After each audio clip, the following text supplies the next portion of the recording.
Oi, gente. Olha, quem não lembra daquela aula de química sobre átomos no colégio? Para muita gente, nossa, é um nó na cabeça. É verdade. É um tema bem abstrato, né? Totalmente, uma coisa tão pequena, invisível. Como é que a gente conecta isso com o mundo real? Algumas pesquisas mostram que essa dificuldade é bem comum. Exato. Ok, então vamos tentar desvendar isso aqui hoje. Como é que se ensina, como se entende algo que a gente nem vê nem toca? Boa pergunta. A nossa ideia aqui é fazer um mergulho nessa jornada, sabe? Ver como os modelos do átomo foram mudando e como hoje em dia se tenta ensinar isso de um jeito mais palpável, mais interessante. Vamos a umas pesquisas e a própria história da ciência para guiar a gente. Perfeito. E, assim, o desafio começa porque o átomo ele é submicroscópico, né? Fora da nossa escala de intuição. Sim. E algumas pesquisas mostram que a imagem que fica na cabeça do estudante é muitas vezes, tipo, super simplificada. Às vezes para naquele modelo do Rutherford, sabe? Sim. Um núcleo e uns elétrons voando em volta. Aquele modelo planetário, né? Isso. E, olha, às vezes até rola uma confusão com células. Acredita? Sério? Células? Nossa. Mas acho que um ponto-chave, além da abstração em si, é entender que a ciência não é uma foto, né? É um filme. É um processo. Como assim um filme? As ideias evoluem, são testadas, umas substituem as outras. Não é só decorar o modelo certo de hoje, mas entender como chegamos até ele. Entendi. Faz sentido. Então vamos seguir essa trilha histórica, começando lá atrás, né? Dalton, século XIX. Isso, Dalton. A ideia inicial eram umas esferinhas. Pequenas, maciças, indivisíveis, tipo bola de bilhar. E isso ajudava a explicar por que os elementos químicos se combinam sempre nas mesmas proporções, certo? Exatamente. Foi um passo gigantesco para a época. Começar a pensar a matéria como feita de partículas com propriedades definidas. Mas aí, não muito depois, veio o Thomson e, pá, descobriu o elétron. A coisa começou a ficar mais complexa. Se tem elétron que é negativo, tem que ter algo positivo para equilibrar, né? E aí ele propôs aquele modelo, como é que chamam mesmo? O pudim de passas.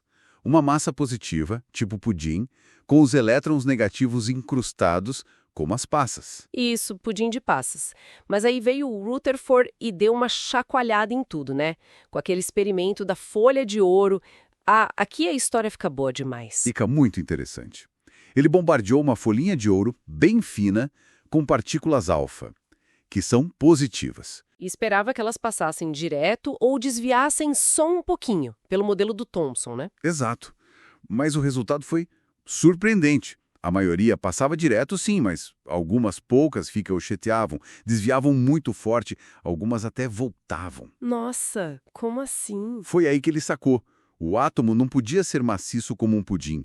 Tinha que ser, na verdade, quase todo espaço vazio, com um núcleo minúsculo, bem no centro, muito denso e positivo, onde estaria quase toda a massa. Uau! E os elétrons ficariam girando em volta desse núcleo nesse espaço vazio. Mudou tudo. Completamente. Revolucionou a visão do átomo. E logo depois veio o Bohr, tentando organizar essa bagunça eletrônica, né? O Bohr tentou dar um jeito. Ele disse, ok, os elétrons não ficam em qualquer lugar, eles ficam em órbitas definidas, tipo os planetas em volta do Sol, cada uma com um nível de energia específico. E aí explicava aqueles saltos quânticos, né?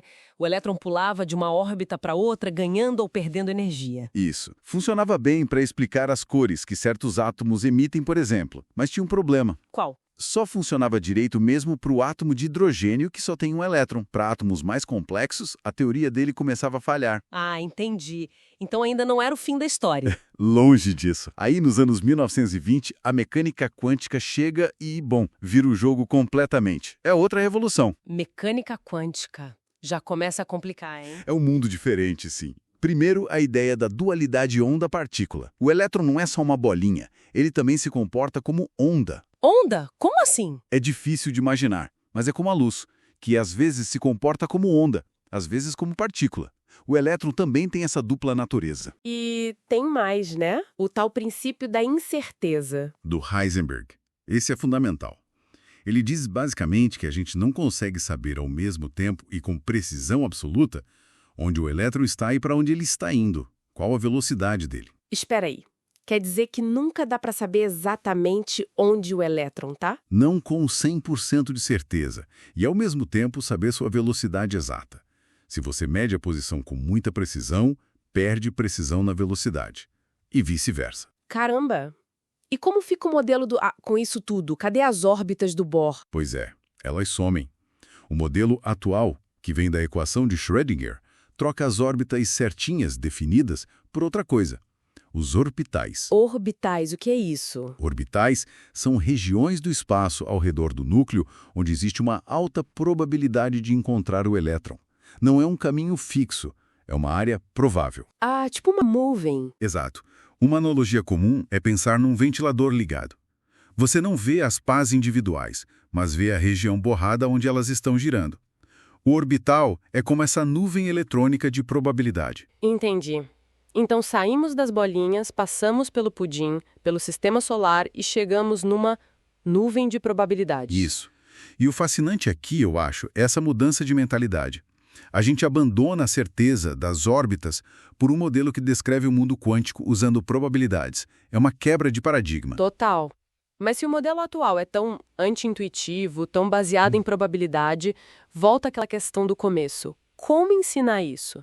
Como fazer um adolescente, por exemplo, achar sentido nessas nuvens quânticas? Esse é o grande desafio do ensino de química hoje. E aí que entram abordagens mais criativas como o STEAM, que uma das pesquisas mencionava. STEAM?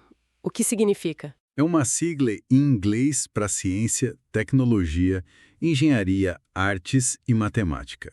A ideia é integrar essas áreas, conectar o conhecimento mais abstrato com coisas práticas, com a criatividade. E como usaram isso para ensinar sobre os átomos? O estudo descreveu uma atividade bem legal com um mutoscópio. Mutoscópio? Nunca ouvi falar. É um aparelho antigo, tipo um precursor do cinema.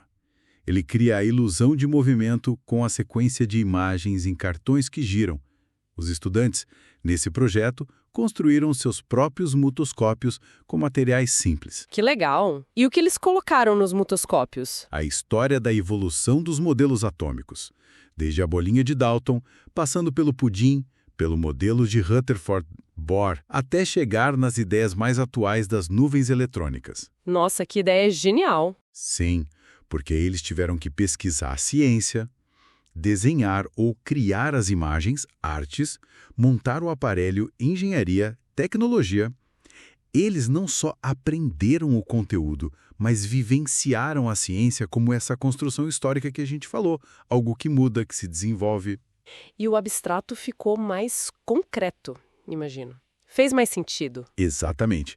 Deixa de ser só uma forma ou um desenho no livro e vira uma história que eles mesmos contaram e construíram. Muito bom.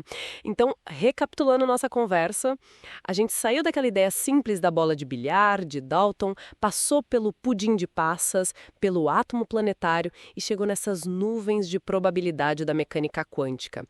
Entender essa jornada toda é, na verdade, entender como a ciência funciona, né? Perfeito. É entender que o conhecimento científico não é estático. Ele está sempre sendo testado, refinado, às vezes até derrubado e reconstruído. Então, no fundo, o que tudo isso significa? Que a ciência é um processo contínuo de investigação. O modelo quântico é o que temos de melhor hoje para explicar o átomo, mas... Mas a história não para aí, né? E isso nos leva a uma pergunta final, talvez uma provocação. Se a nossa compreensão do átomo mudou tanto, de forma tão radical nos últimos 200 anos... O que será que vem pela frente? Exato. Que novas descobertas, que novas tecnologias podem surgir e nos levar a um modelo ainda mais preciso ou, quem sabe, um modelo completamente diferente para essa partícula tão fundamental que forma tudo que existe. A história da ciência sugere que a investigação continua sempre. O ponto de interrogação permanece.